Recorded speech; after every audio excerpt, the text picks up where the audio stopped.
Is your business truly protected from cyber threats? ThreatLocker is the gold standard. Zero trust endpoint protection, trusted by IT professionals everywhere. ThreatLocker blocks everything that is not explicitly trusted, denying all applications and scripts from running unless explicitly allowed, and that includes ransomware. Easy to deploy, easy to manage, and backed by a 24/7 support team that is lightning fast with response times around 60 seconds. Stop cyber attacks before they start and sleep easier at night. Click on the ThreatLocker link in the show notes and start your free 30-day trial today. Lock down your endpoints and say goodbye to ransomware. Be sure to also check out our other amazing sponsors, NetAlly, LionGuard, TrueGrid, BVoIP, Rhythms, and Designer Ready. For more details on these partners and their exclusive offers, check out their links in the show notes or visit itbusinesspodcast.com/sponsors. And a special thanks to our incredible listener supporters whose monthly contributions help keep this show running strong. I truly appreciate each and every one of you for being the backbone of the IT Business Podcast. Holla.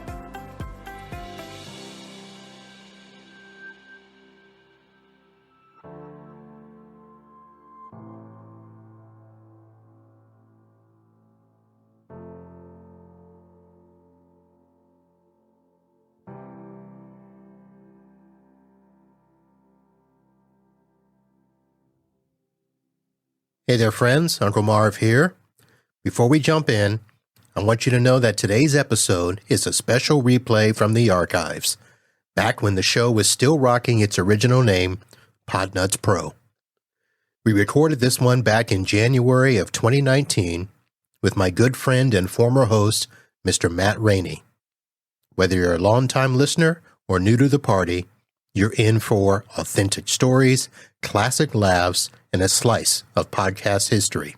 So sit back and enjoy this blast from the past.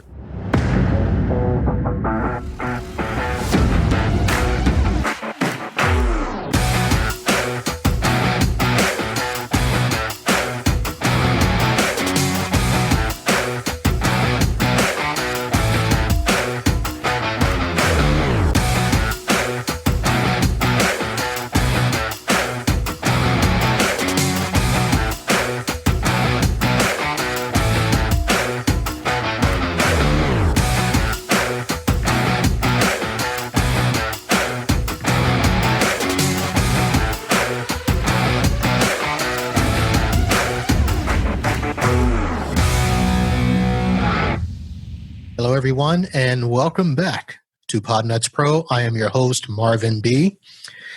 Ladies and gentlemen, I am in the lovely city of Fort Lauderdale.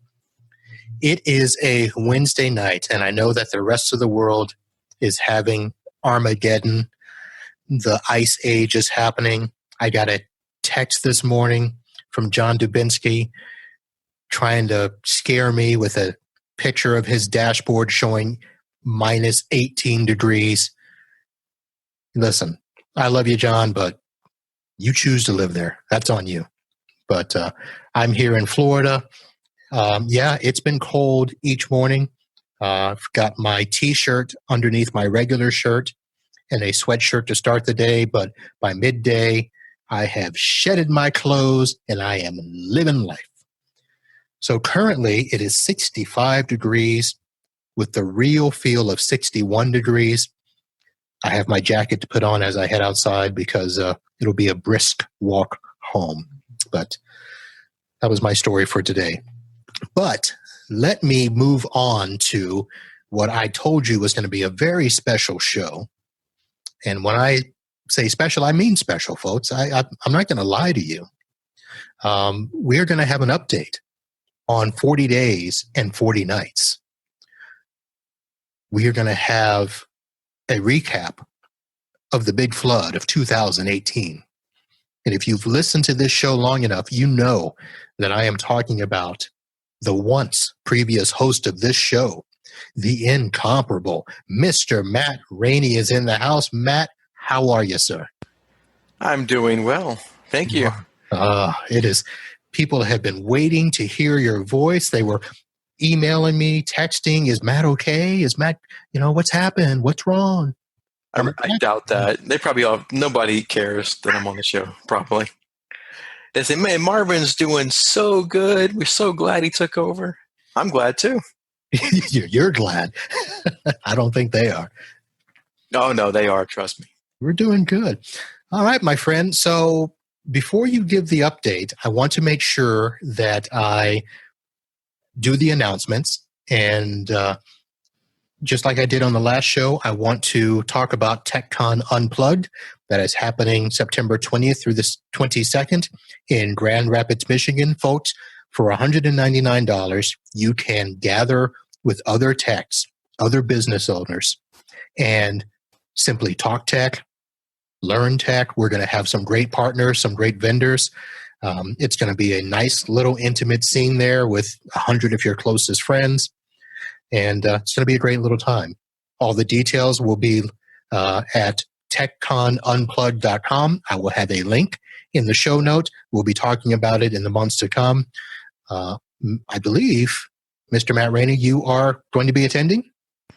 I do plan on attending. Yay. And just so you know, I have checked the donut situation. Yes. And it's acceptable. There's one place nearby within walking distance that I will check out. So, did you go to Yelp and check the reviews, or did you call people in Grand Rapids and say? I flew down there and I canvassed the area. No, yes, Yelp reviews. That's how I usually find the places I go. And there is one. I know that providing the breakfast is, but I will have to go check out some donuts. Why don't you have them ship you donuts? They gotta be fresh. Gotta be fresh. You've been over I like the whole experience of going to. Is that why you go early in the morning so you can get them as they're coming out of the oven? I go early, nice and warm. I like to see them, visually inspect them before I pick what I get. Like to hear the guy coming out of the back saying, "Time to make the donuts." Yeah, I like them. Anyway, so I plan on being there. I think it'll be a good time. Looking forward to it. All right. Hey, we posted a video, promo video. I saw that. Yeah? Yes. You see? I have some questions about it. Uh-oh. What kind of questions? Yes, that's you in there. Right. So that's me. Yes. And I know I signed something probably to allow ITO Compass to use my image. Is that transferable to TechCon Unplugged? Listen, if you want to try to get me in trouble on national podcasting, you go right ahead. But I have possession of those photos. It's my video. Oh, I see. Okay. I don't look like that anymore, though. No, you don't. People probably won't recognize you. That's usually what I aim for. I have hair now. Yes. As we used to say last year, that was 100 pounds, hair, and a beard, right? My family convinced me to grow some hair. Well, good. No, good with not hair. On the beard, on top. So well, yeah, you and Obando can do your Grizzly Adams impression all you want. His beard's much fuller than mine. His beard is that's scary. That's all I gotta say about that. But my youngest daughter is 14, and she's never seen me prior to this having hair on top of my head. Never? That's how long I was shaving my head before. Yes. Really? I don't have any questions or comments to go with that. Yeah. It was strange to grow hair, but I'm used to it. It's strange to grow hair. Yes, it just felt weird. Like you were a swimmer in your previous life and shaved every day. Right? All right, my friend. So let's just cut to the chase. What happened to you that made you disappear?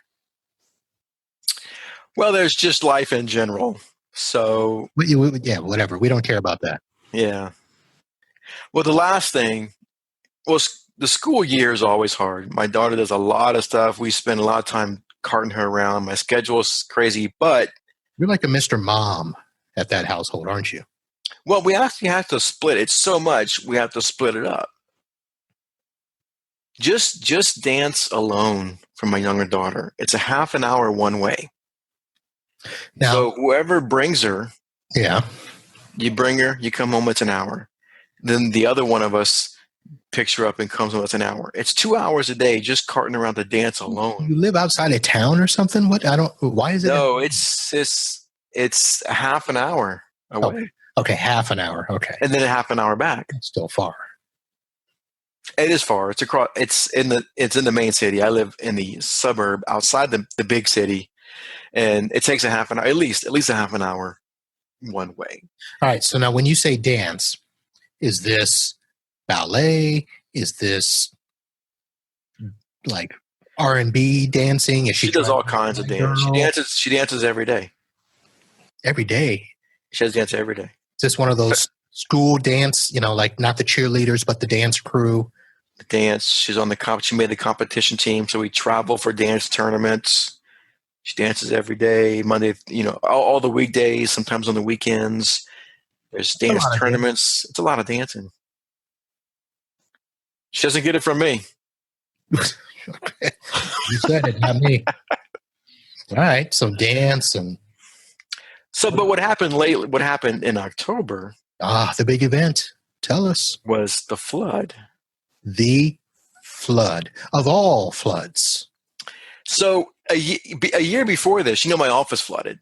Yes, which is how I was going to tie this all in, but you go right ahead. So we had some huge rains in the area. Half the town flooded, including my office. But I was fine. My house was fine. The streets were flooded. I could get out because I have a Jeep. I have a Rubicon. I could drive around. Now, I couldn't see the roads because there's water everywhere, but I could get out if I wanted to. But my office was 3 or 4 feet underwater. But my house was fine. Was this anything to do with just it was that much rain, or was it the levee system couldn't contain it? A levee broke? No, there's no levees where I live. That's New Orleans. Yeah. So it's just a lot of rain. All right. Bad. So there was flooding all over town. That all got fixed. Took a while. Then we had another big rain, and it partially flooded the office a second time. That one wasn't as bad. We didn't have to move out like we did for the first one. But the point is, with all this flooding, my house was in no danger of having water in it. None. But yet, some threats are internal. Yes. Like end users. Yes. So beware the attack from within. My wife left the tub running. Oh, you had to say it. I was going to see if you were going to throw her under the bus, but you did. She knows she did it. Okay. She owns it. She left the tub running. Now, we don't know how long, an hour. We know it was less than 2 hours. We don't know how long? She has no idea when she turned the tub on. So she doesn't know the time frame.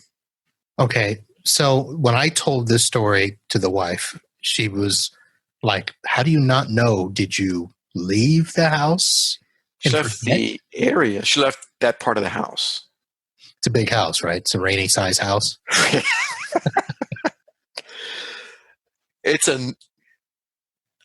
about 2350 square feet, Up and down. Yeah. Go ahead. It's all one story. Oh, so she went to the other wing. She went to the west wing. So, yeah, she turns it on because she was going to clean it. It's part of her weekly cleaning process. She turns it on. She keeps the cleaning material under the sink in the kitchen. On the other side of the house. Yeah. And somewhere between when she turned the tub on and walked away to get the cleaning stuff, instead of walking straight back, she got distracted. Well, as a mother would do in a very active household.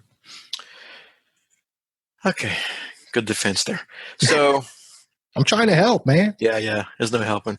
So she's in the laundry room, and she notices that the floor is wet, And she thinks, oh my goodness, the washing machine is leaking. And she checks, washing machine's not leaking. Then she realizes, oh, the tub. So she runs through puddles all the way to the other side of the house and turns the tub off. Now, it's funny. She didn't want to call me. Of course not. She thought she could clean it up herself. She tried. It's like trying to empty the ocean with a teacup. Did she have a sham wow that she put on the end of a stick? Yeah, do a little thing, go outside, bring it out. I can't imagine her using all the towels in the house. Well, she had her wet vac and she's sucking up the water, emptying it, sucking up the water. But okay, it's clever. Again, it's like emptying the ocean with a teacup. It was doing nothing. So after an hour of no visible improvement, she finally called me. And I come home and, I mean, picture like your yard, if it rains and you run through the yard and there's like water splashing up as you run. Mm-hmm. That's what it was like in my house. Okay. Step, splash, splash. Where there was carpet. Oh. So there was tile floor. There was tile floor. There's a hardwood floor. And there's carpet. So 3 different floor surfaces. Oh, the trifecta. Yes. The only thing still left in the house is a tile floor. Everything else has been replaced with the tile that looks like wood. Mm-hmm. Nice choice. So when sustainable. Yes. In case it happens again, I won't have to rip up all the floor again. So in 2350 square foot, I had to replace 1,400 square feet of floor. All right. So now the big question: did the insurance cover? Most of it. Okay, good. There you go. Yeah. Tip for all homeowners: make sure you have the right homeowners policy. Now, it would have covered if we just repaired, but you went above and beyond. We didn't, yeah. So we did more. So, and I can tell you this, she was still painting, and the whole house has been painted, by the way. Because when you rip the baseboards up, and drill holes in the wall, then you got to paint the whole wall. Yeah, right. You have to paint the whole wall because you got to blend. You can't just have to blend. Insurance covers that. So almost pretty much the entire house has been painted, over half the floors, and she was still painting today, touching up some stuff. So this has been finished. We are not finished. It has been 3 months, over 3 months, $15,000 later, and we are 99% done. So that is what happens when you leave your tub running for an hour. Now, is this a garden tub that she had? It's a big tub. So it takes a while to fill up, right? Oh, yeah. And I find out this is the 3rd time she did that. She withheld this from you twice before? So one time I came home from lunch and I happened to go into the bathroom and she had the water running and it was about to overflow. I turned it off. I said, "Are you insane? Do not leave the bathroom with the tub running."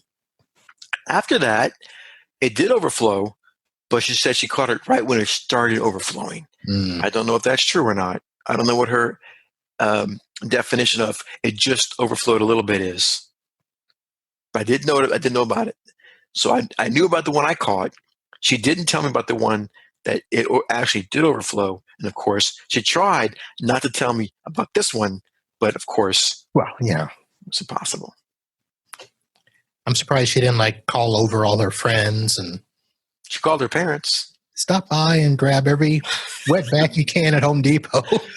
She called her parents asking what to do. She called her brother who does construction. All of this before calling you? Yes, to try and not call me. Wow. So that led to a lot of inconvenience and work. And, when you're redoing the floors and I had to I actually had to move twice, basically, because I had to move all the furniture in every room twice. Once for the floors, and then again for painting. Did you get one of those pods in front of your house? No, I had to shuffle everything between rooms, pile stuff up in the garage, pile stuff up in the dining room, which wasn't affected, or like the floor wasn't affected. It looked like it was terrible. We had to leave for a while to go to a hotel. So you look like the people on Property Brothers before they get their new house, all stuffed together in a couple of rooms. Yeah. Yeah. For a while, we had to all live on the other wing with one bathroom. Then we had to go to a hotel. Yeah, it was a whole mess. And she was painting today when I came home for lunch. And I think the last thing to be done is my office. She needs to touch up in here. She needs to touch up. Oh no, she's doing this part. Are you punishing her by making her do all this? No, she's fixing it. We spent enough money on what she can do. She said she's going to do that. $15,000 is not counting what her labor. Oh, all right. No, she wants to do what she can. Well, you know what? I think that's honorable. Her mistake. She'll pay for it in whatever way she can, and that's respectable. Yeah. In the end, it's nicer, right? Because we have nicer floors. There you go. She wanted to paint anyway. You've been in that house for how long? 5 years. I mean, it's time for an upgrade. 5 years. I'm sure a new kitchen is just a couple of years away, right? No, we're done. After this painting is finished, we're done. Come on, you can't have appliances for more than 10 years. I could change an appliance. We're definitely not doing any more floors because now there's tile everywhere. And you'd have to rip it all up. Oh, you know what the hardest part of all this was? I ripped the floors out myself. What? Yeah, it was cheaper. No. I saved the money to take the floors out myself. Okay, but were you sore for a couple of nights? Because that sore is from doing all that work. That's manual labor, Rainey. You don't do manual labor. So I don't do manual labor, but I do exercise quite frequently.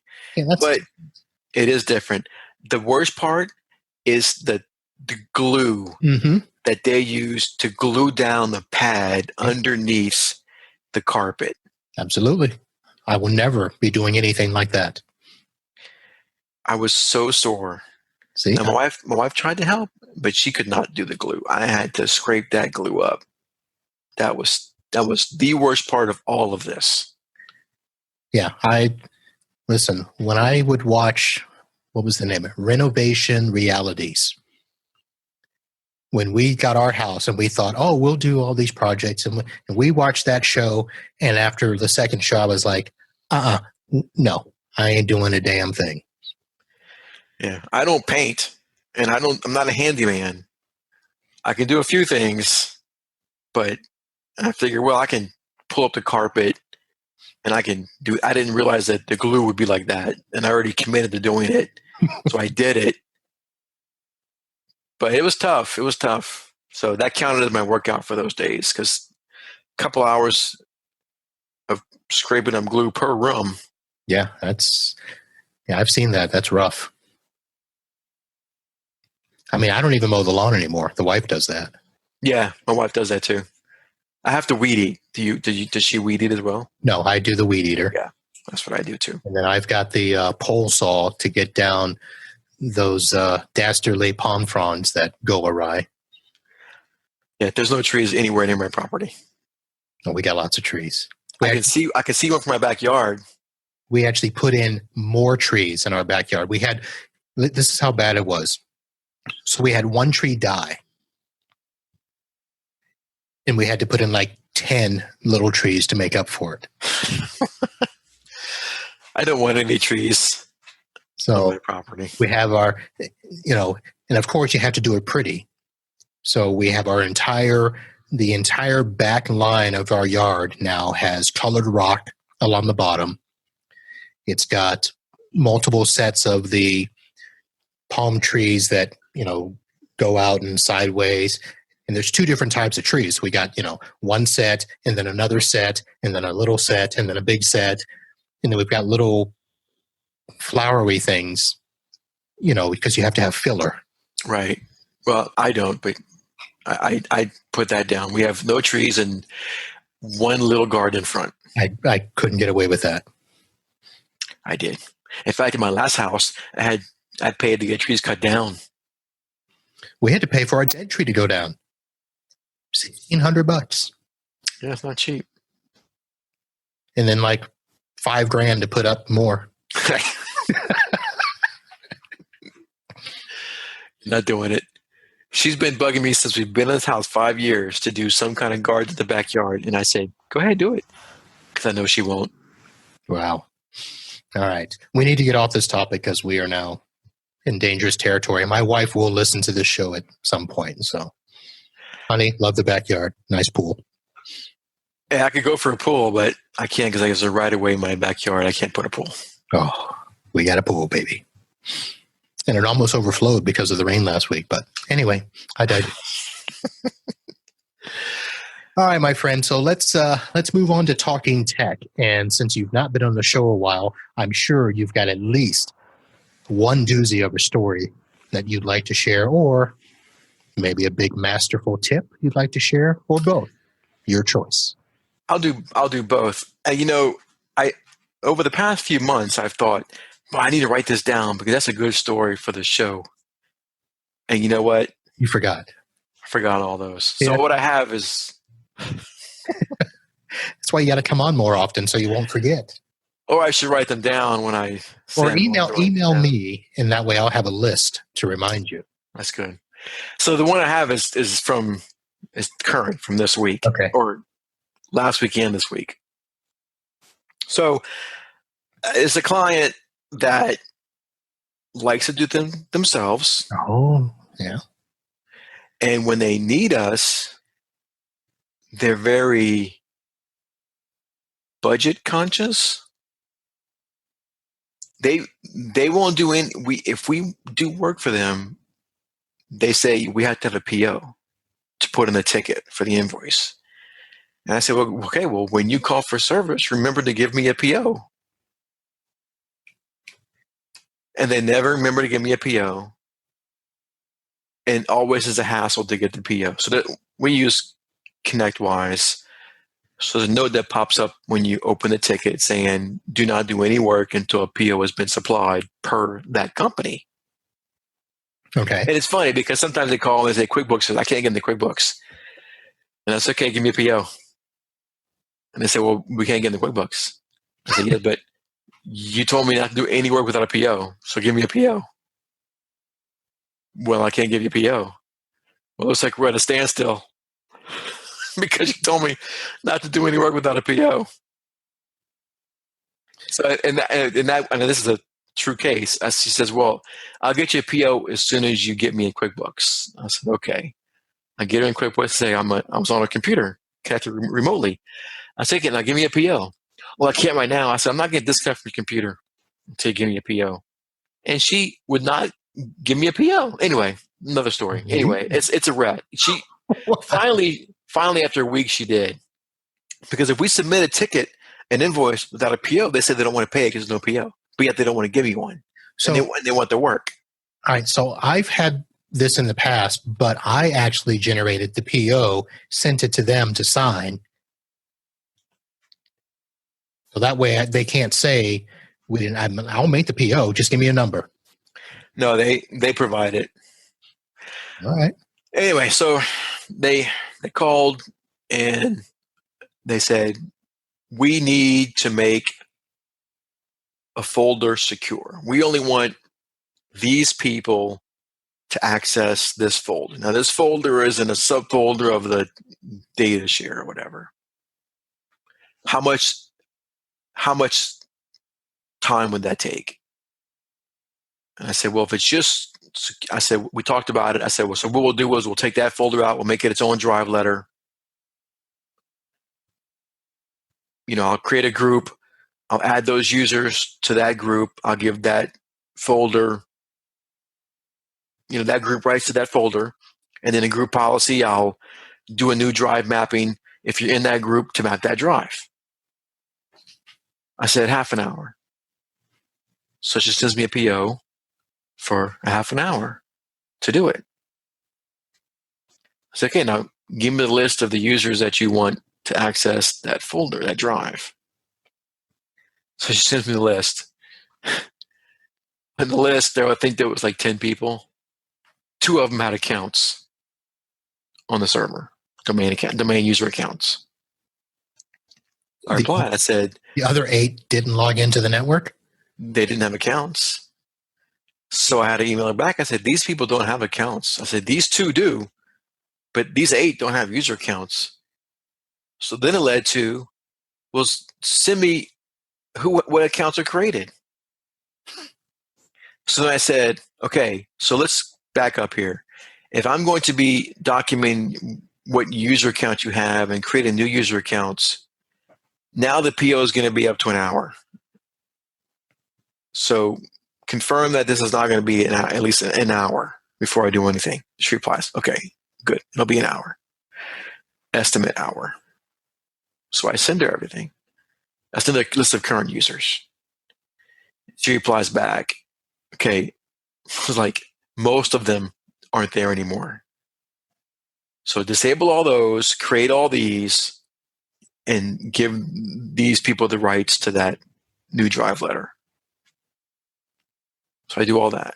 Okay, hang on, sorry. So a lot of people are gone. A lot of people are new.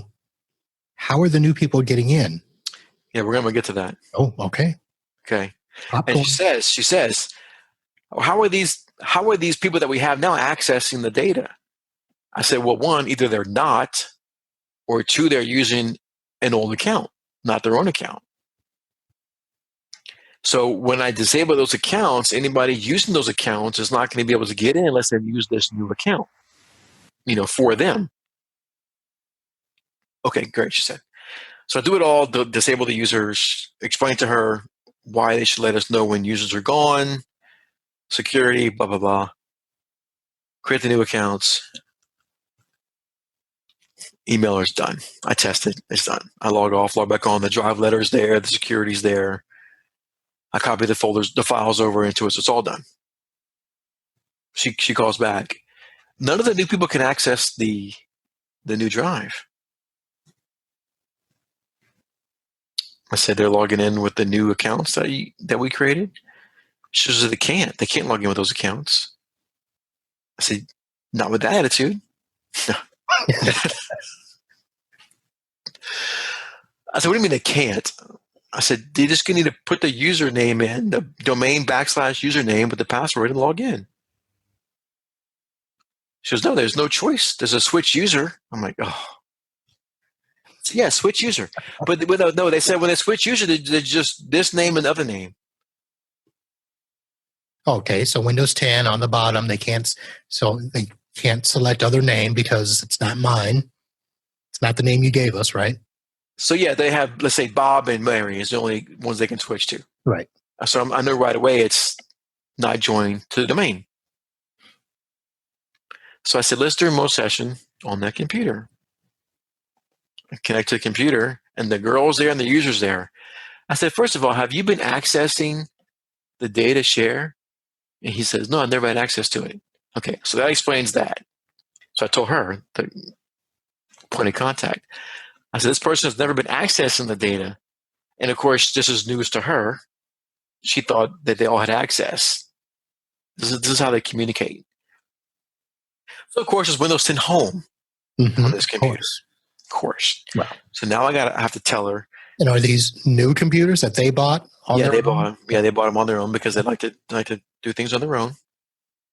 I had to create 8 new accounts for 8 people, and I had to disable a bunch. So I said, okay, so this is Windows 10 Home, and I explained to her the options.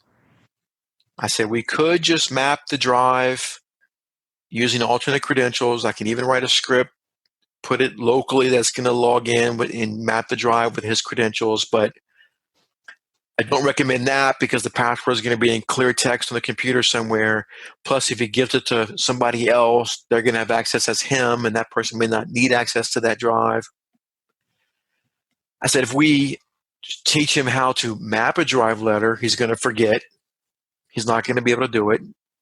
So the recommended option is to upgrade him to Windows 10 Pro, join the computer to the domain, and now anybody who logs into this computer will get what they should get.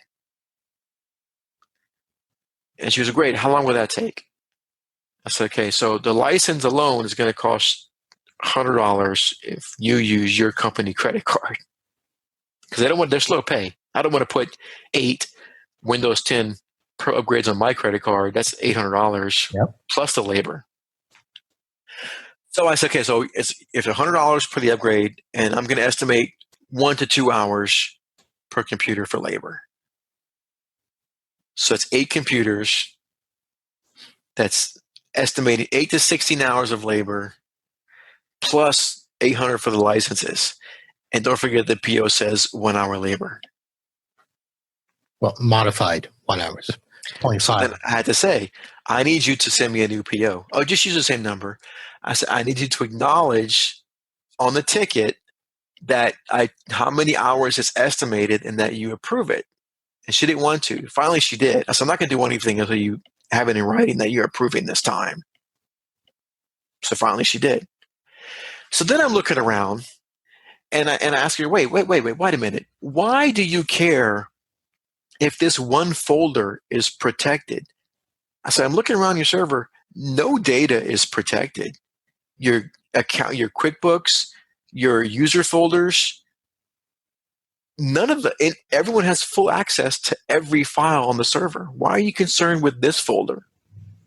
Oh my goodness, those should all be secured. I said, okay, so they're not. Whoever said to share it just shared everyone full control. So all of your user folder redirections, your My Documents, your accounting, everything you have, everyone can see and has access to, except the new drive I just created. That's secure. There you go. So now, let me ask, is everybody an admin? No, they were not. Oh. There was 3, and I removed 2 of them and left the main to just a normal administrator. There was 2 people that were. She was one and someone else was one, but I took him out. I didn't even tell him. I just took him out. Revoked. Yeah. So now it goes to all the computers have to be upgraded. Now all the security has got to be reviewed. So now this job is much bigger. Remember, the whole thing was they had to think about the half-an-hour charge if they wanted to secure the folder. That's funny. She had to get this approved for the initial half hour. Right. And now we're up to how many hours? I've lost count of how many hours. The 16 that you spoke of, but after noticing the others, you didn't give a number for that. Yeah, I said you have to tell me who needs what, because we need a complete security review of all your folders. So you go through and tell me who needs access to what, so I can create groups and set up security. Because everyone has, and then she says, "Oh, by the way, we're getting a new scanner tomorrow." Boom. I said, "Okay, that's great. Send me a PO because that's a different issue." Oh, just use the same PO. Okay, the same PO that was originally documented on the PO says a half an hour. I said, so, okay, send an email approving that this time was on the same PO. So then I got to create do the whole scan folders, But you know what? Luckily, I always say that the network scanner copier people are lost when they go over. Mm-hmm. I had an enjoyable experience with this one. Oh. The one that came over. Really? Yes, he knew his stuff. We got it done in 3 minutes. Now, I'd already created on my end all the scan folders with permission. So the way I did it is I have a scan folder. I have a share called scans. Right, and then every user inside of there. Mm-hmm. and I create like a generic scanner account. So the scanner account has access to the scans and the subdirectories, Right. and the user has access to only his scan. Oh, it's like we were brothers. But then, and so I also on group policy do a drive mapping for the scan folder to the scans path percent username percent. Right. So everyone only see when their S drive, let's say, is only their scan folder. Right. So I had created all that in the back end before the guy got there. When he got there, I just tell him, okay, set it on DHCP. I'm going to give it a reservation. He says, okay. Normally you get an argument. Really? Oh, it needs to be a static IP. That's what they say, right? Yeah. I said, yes. Yeah, we've already said it. Yeah, I said set on the server. But he said, okay, great. He said, okay, it's on DHCP. I said, okay, great. I'm going to give it this IP address of what the old copier was. And I just put them on DHCP so I can see the MAC address show up in DHCP. I give it the reservation. I say, power cycle it. He says, okay. Yes, I'm pulling this IP. Great, I'm seeing it. He said, great, we're done. I said, okay. Here's the path for each person you're going to create. Here's the scanner account, username, scanner account, password. He put it in, tested, scan went through.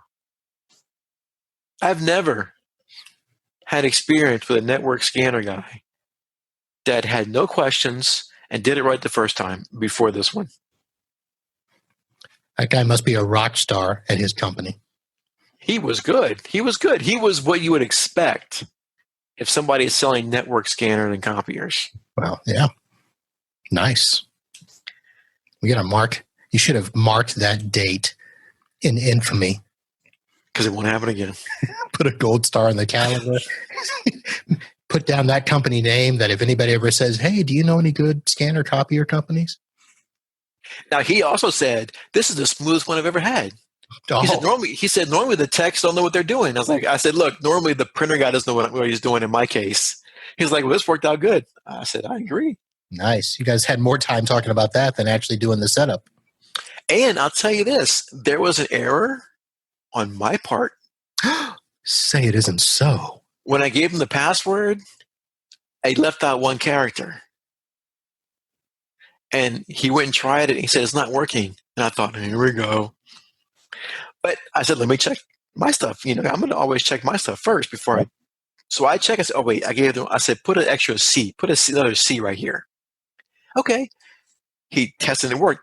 I said, man, I'm sorry about that. That's my fault. He says, if that's the worst thing that happens to me today, I'll be doing great. I'm like, yeah, I agree. I hear you. Nice. Anyway, so that was more time. So now we got so much time on this ticket. I have to redo all the security, upgrade all the computers, teach people how to log in because they just always booted their computer up, right? Now they're on the domain. Let me tell you this. You're going to be shocked at this too. Wow. 2 shocking events in one story? Yes. I think a lot of people would be shocked by this. All right. I used something for the first time. That's all. On this job. I'm not going to have to ask at the end of the show. You're going to tell us? I wonder if you would guess. What would you guess? The first time I had to use it. Wait a minute. Probably something that y'all use all the time. Most people use it all the time. Wait a minute. You were remote, right? I was remote. But you used it for the first time. Yes, I used something in this process for the first time. Oh, now I'm stumped. All right, so let's not forget the process, right? These were local computers. I had to join them to the domain. Mm-hmm. Did you have now they're logging in with a domain user profile. User data from the old profile to the new one? And what do most people use for that? Fab's Auto Backup? Fab's Auto Backup. Really? I had purchased it a while back. You had purchased it but never used it? I never used it. I purchased it when he was put it up for the conference. That's like a recurring theme for your company. That'd be cool to have. Why don't we get it? Yeah, let's get it. Yeah, let's do that. But okay, that was a little cheaper. 5 months later, oh, I got Fab's Auto Backup. Let me use that. Well, okay, so normally I don't care if they lose their profile. Normally, okay, but this day you did. I did because they were so used to seeing their certain stuff. I figured if I'm doing so many of these, let me just run this, and that way it's less traumatic for them. But normally, I don't care what they lose. I just copy over desktop, favorites, a few manual things. Mm-hmm. But they also have email that I don't control because they did it themselves. Okay. Through Google or something. So whenever they have problems with email and they call me, I remind them, we don't handle that. You do that. Go figure it out. I'm not able because they didn't go with what we recommended for email. I don't even want to help them with email. So in this process, of course, Fabs will transfer all that. So I did it, and it worked great. Now, didn't that make you feel good? It did. I thought I should have used this a long time ago. See, there you go. And I think I had bought it years ago as well, but I think I bought it. I know I bought it again for the conference, but I think I bought it a couple of years ago because it was on sale. But this time, like a woman seeing shoes, they're on sale. But this time, I actually documented because I thought I know I bought this. I know I bought it. I thought I'm gonna use Fabs. Had to go find it, but I did make a folder in my email called Fabs, so it's easy to find. And I had my email with my order.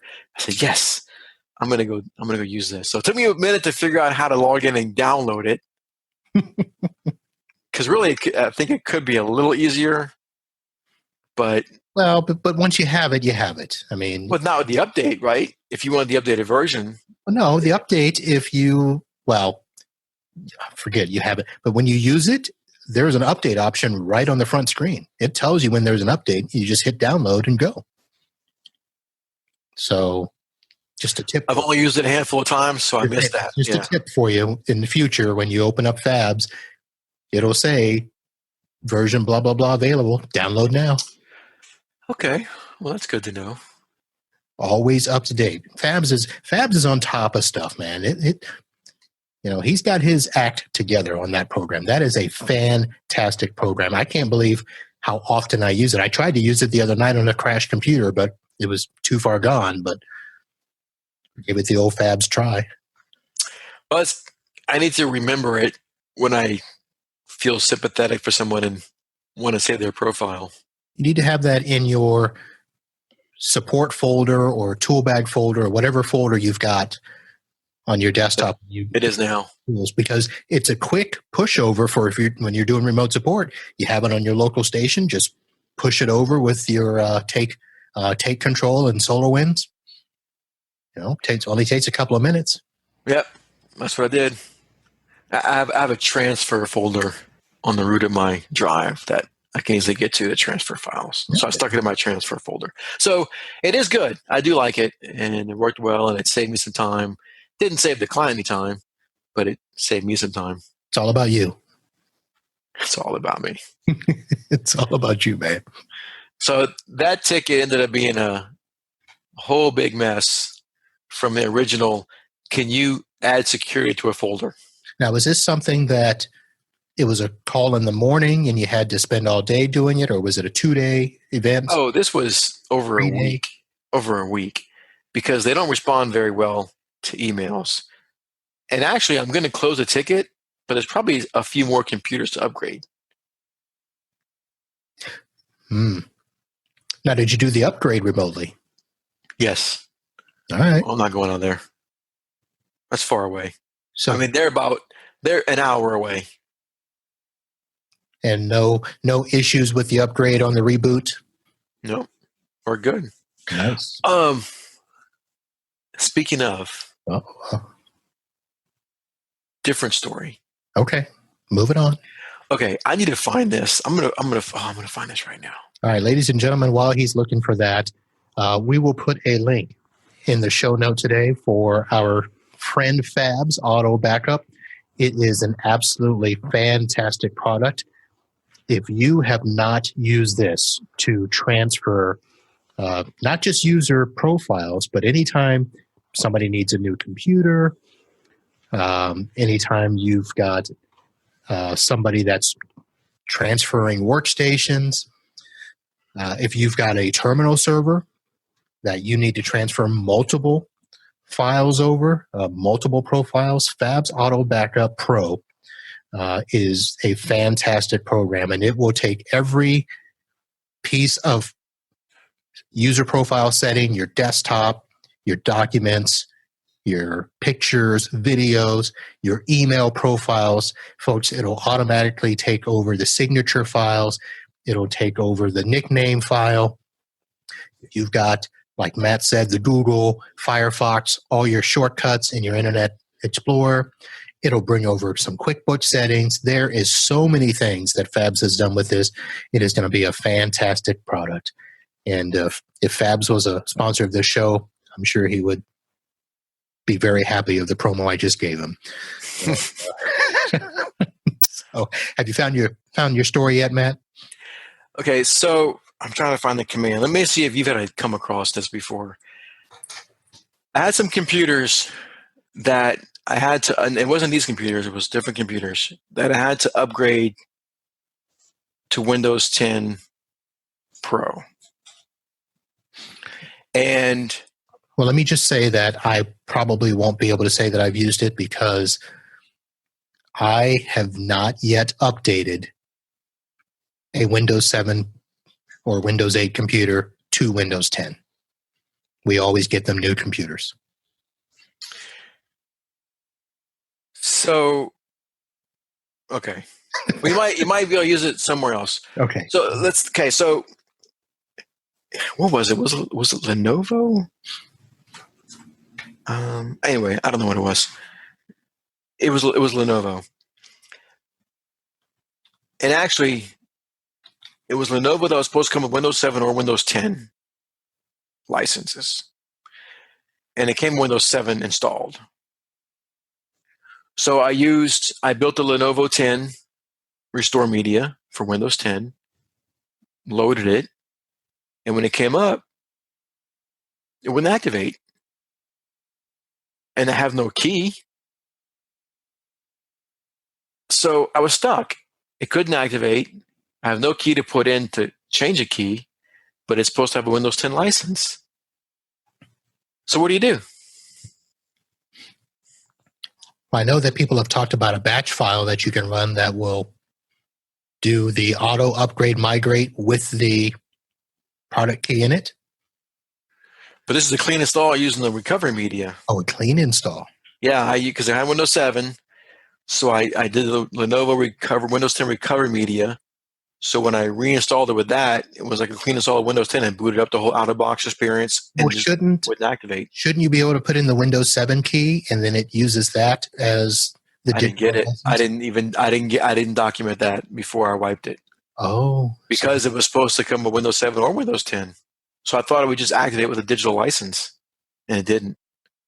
So I called good old Microsoft.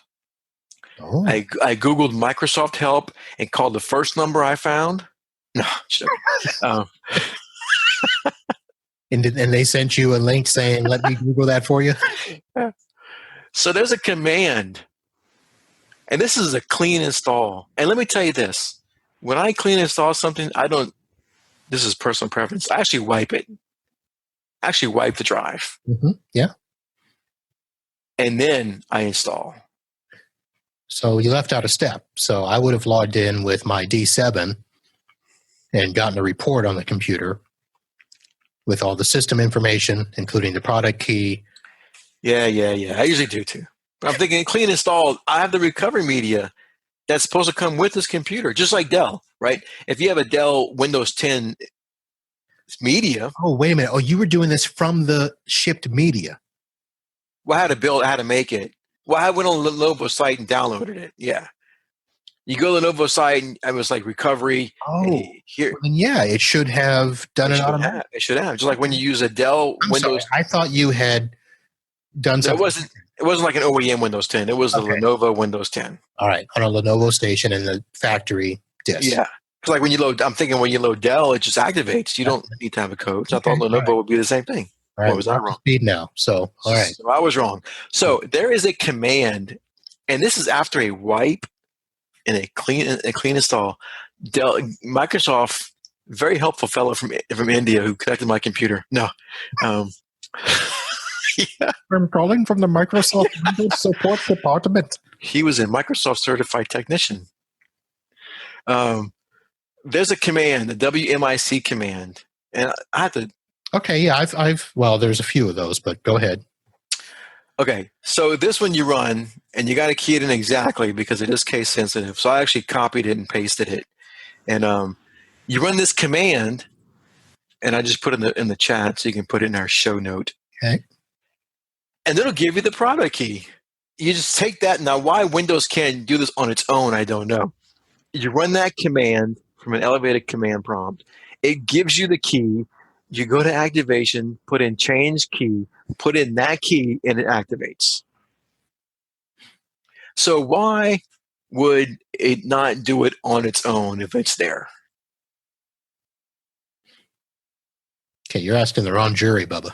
I asked a helpful Microsoft person too. He didn't know. So I said, look, I have two of these. I said, is the same thing going to happen on that one? He said, oh, no. I said, well, hold on a second. Let me try first. And, of course, it did the same thing, so I had to add one little thing. But he couldn't answer why it happened. That's the other update. I had another problem with Windows 10 updates where they wouldn't give me the key code. And I tried this, and it didn't work. It either didn't give me the right code or something. I had to call Microsoft, and he had to give me a code to put in. And I was like, why did this not activate? And this is both of these were last week. It was frustrating. Or was it? Let's see. Two of them. These two were the one that the key worked was Lenovo. The other two might have been Dell. Wow. I don't know what they were actually. I have to go back and look at my tickets, but they wouldn't activate. And these were out of the box. When I opened it, they wouldn't activate. And I ran this utility because I had the Lenovo's first, and it either gave me a key or it didn't work or didn't give me a key. So I had to call Microsoft, and they had to give me a key. I was like, what is wrong with y'all? I said, of course, he didn't know. He said, I wouldn't let him off the phone. He kept saying, is there anything else I can help you with? I said, yeah, I want to know why this happened. And he said, well, I don't know why it happened. I said, well, can we find out? He says, well, no, is there anything else? I said, yeah, I'm asking you. I want to find out what happened. Well, you had them befuddled because when they ask that question, they usually don't have a response for, yes, there is something else you can help me with. And I said, well, you keep asking me if there's something else, but I keep telling you, yes, I'm asking you a question. I want the answer to the question. Anyway, that command really helped me activate. Now, I've had to use it a couple times. And there was something else. Now that I'm thinking about these stories, anyway, that command can be useful if you need to pull a key. Because where did that key come from? That key had to be built into Lenovo's recovery media, right?